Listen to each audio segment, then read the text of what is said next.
Deetaa ministeera nagaa akka turan obbo Taayyee Danda'a hidhaa cimaa waggaa 7 fi ji'a 2 akka adabaman manni murtii federaalaa murteesse.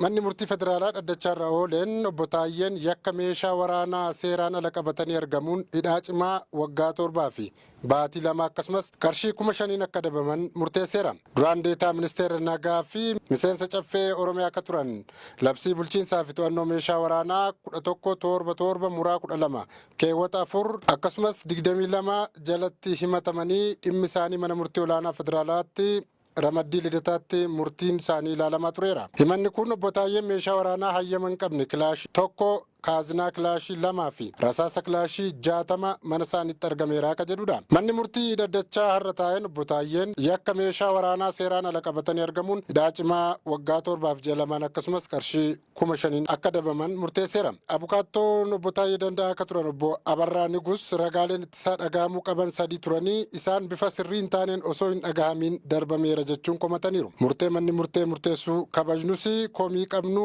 ammas qaama ilaallatutti oliyyannoo keenya galfanna jechuun himaniiru.